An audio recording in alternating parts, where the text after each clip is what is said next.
এই পৃথিবীতে একজনই মহিলা যে আল্লাহর সালাম পেয়েছে এবং জান্নাতে অলরেডি ঘর পেয়েছে জীবিত অবস্থায়।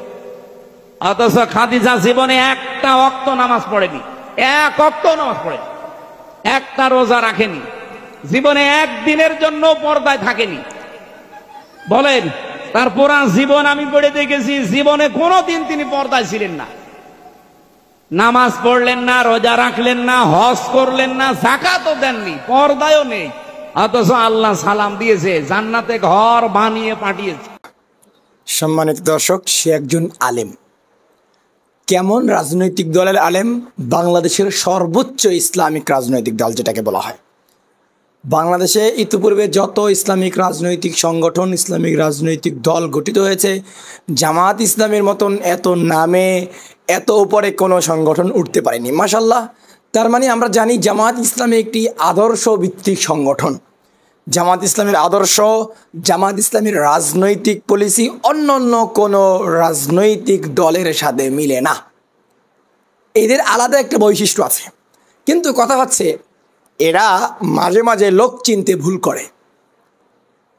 এই যে আমির হামজা সাহেবকে এমপি পদপ্রার্থী নমিনেশন দেবে বলে মনস্থ করেছেন, আমি মনে করি এই সিদ্ধান্তটি সম্পূর্ণ একটি ভুল সিদ্ধান্ত। এটা দল কোন দিক দিয়ে যে তাকে নমিনেশন দেবে দল সম্ভবত নিজেও জানে না। ভাই, শুধু জনপ্রিয়তা দেখে নমিনেশন দিলে তো হিরু আলমরেও নমিনেশন দেওয়া যায়। জনপ্রিয়তা দেখে নমিনেশন দিলে ওই যেই ভাই মুরগির গোস্ত বিক্রি করে রাস্তার পাড়ে, নামটা ভুলে গেছি, তো এদেরকেও তো দেওয়া যায়। তো এই জনপ্রিয়তা দেখে নমিনেশন দেওয়া, মনোনীত করা, এই প্রার্থী মনোনীত করা, এইসব ফাজলাম ছাড়তে হবে আমাদের। আজকের এত বড় একটা দলের ভাবমূর্তি এই ছোটোখাটো একটা পাগল মানুষ নষ্ট করে দিচ্ছে। উনি আলেম, আমি মানলাম, উনি আলেম, উনি জ্ঞানী মানুষ, আমি মানলাম। কিন্তু আপনারা জানেন, ওনাকে রিমান্ডে যেই নির্যাতন করা হয়েছে, ওনার উপর জুলুমের যে স্টিম রোলার চালানো হয়েছে, আমার মনে হয় ওনাকে অন্যান্য আলেমদের চেয়ে আমার মনে হয় বেশি একটু নির্যাতন করা হয়েছে। এই জন্য ওনার মানে মাইন্ডটা নষ্ট হয়ে সাইকো টাইপের হয়ে গেছে। পুরো মাইন্ডটা ওনার একদম নষ্ট হয়ে গেছে। এখন একজন সাইকো ছাড়া ওনাকে কিছুই বলা যাবে না। ইতিপূর্বে জানেন নবী আলাইহিস সালাতু ওয়াস সালাম কি সাংবাদিক বলেছেন, যদিও এর পজিটিভলি একটা ব্যাখ্যা ছিল যেটা আপনাদের সামনে আমি উপস্থাপনা করেছি। প্রায় 2 লক্ষের উপরে মানুষ দেখেছে, আপনারা দেখে আসবেন ভিডিওটা।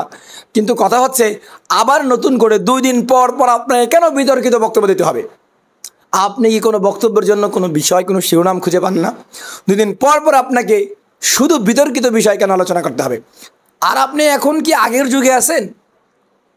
এটা কি ওই আগের যুগ, কদিম যুগ? রেকর্ড সিস্টেম নেই। আরে ভাই, এটা তো নতুন যুগ, আধুনিক যুগ। এই যুগে আপনি কোন পথে চলছেন তাও রেকর্ড হচ্ছে, কিভাবে হাঁটছেন, আপনি ঘরের মধ্যে থাকছেন তাও রেকর্ড হচ্ছে, আপনি জানেন না?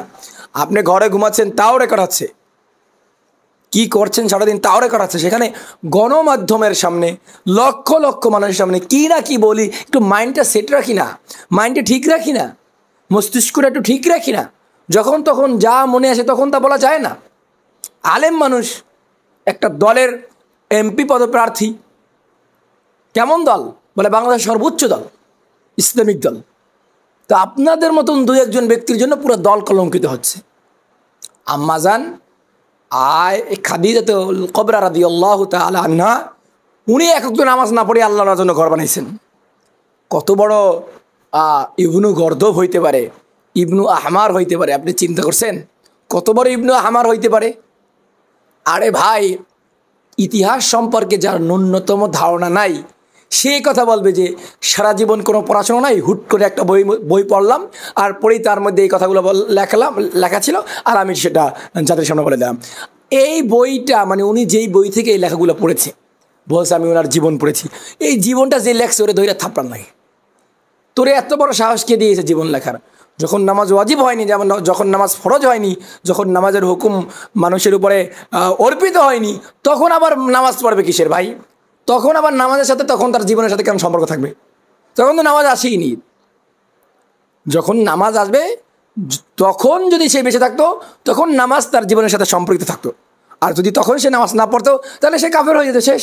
সে নবীর স্ত্রী হোক আর যাই হোক না কেন। কিন্তু ভাই তখন তো তার মৃত্যুবরণ করার প্রায় 1.5 বছর পরে নামাজ মানে কি বা ফরজ হয়েছে। আয়েশা খাদিজাতুল কুবরা রাদিয়াল্লাহু তাআলা আনহার মৃত্যু পরে প্রায় 1.5 বছর পরে নামাজ ফরজ হয়েছে। তো ওনার মৃত্যুর পরে নামাজ ফরজ হয়েছে, উনি কি কবরে বসে নামাজ পড়বে? তো নামাজ পড়ে না, এটা স্বাভাবিক। তো এইটা আবার জনসম্মুখে বলার কি আছে?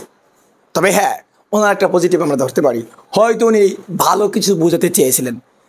তোমরা যারা নামাজ পড়লেই ভেস্তে যাওয়া মনে করো, তোমরা যারা সিয়াম পালন করলেই ভেস্তে যাওয়া মনে করো, তোমরা যারা হজ আদায় করলেই ভেস্তে যাওয়া মনে করো, এই তোমাদের ভাবনাটা ভুল।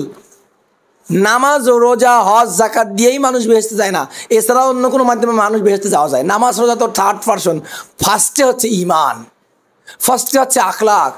তোমার নামাজ তখনই শুদ্ধ হবে, তোমার সিয়াম তখনই শুদ্ধ হবে, তোমার হজ তখনই কবুলি হজ হবে যখন তোমার নিয়ত ঠিক থাকবে, যখন তোমার মৌলিক বিষয় আল্লাহর উপর ইমান ঠিক থাকবে। তো তোমার উপর আল্লাহর উপর ইমান নাই, আল্লাহর উপর ইমান বলো আমার আল্লাহর উপর ইমান আছে, বলো আমার আল্লাহর উপর ইমান আছে, অথচ সুদ খাচ্ছ। তুমি বলো তোমার আল্লাহর উপর ইমান আছে, আল্লাহর উপর তুমি বিশ্বাস করো, অথচ তুমি দৈনন্দিন অপকর্মের সাথে জড়িত, কত বড় বড় অপকর্ম করে যাচ্ছ। তাহলে বলো এই নামাজ দিয়ে তোমার লাভটা হইল কি? তো ভাই মৌলিক কথা হচ্ছে মোত্তাকি হওয়া চাই। তো মোত্তাকি হইলে নামাজ এমনি চলে আসবে, ক্লিয়ার। আর মোত্তাকি না হইলে নামাজ রোজা হজ জাকাত এগুলো জাস্ট রিয়া, মিনিং ভণ্ডামি। রিয়া যাকে বলা হয় ভণ্ডামি লোকাতের ভাষায়, ভণ্ডামি ছাড়া অন্য কিছুই না। তো এই জন্য ওনার এই দিকটা আমরা পজিটিভ হিসেবে ধরতে পারি, কিন্তু সেটা আমাদের মধ্যে জাতির সামনে এভাবে বলবে, তো জাতি মনে করবে হায় রে হায়, নবীর স্ত্রী, আমরা এতদিন ওনাকে এত ভালোবাসতাম, ওনাকে আমরা ওনার এত ভালো ভালো প্রশংসা করতাম, আমার নামাজ পড়তো না, আবার জান্নাতে গেছে, নামাজ না পড়লে সমস্যা নেই, নামাজ না পড়েও জান্নাতে যাওয়া যাবে।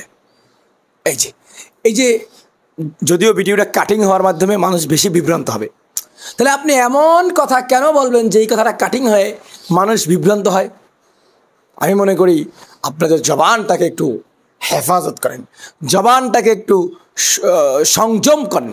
যদি জবান সংযমী না হতে পারেন, তাহলে যদি বাক সংযমী না হইতে পারেন, তাহলে জনসম্মুখে লেকচার দেওয়ার জন্য আসিয়েন না নেক্সট টাইমে।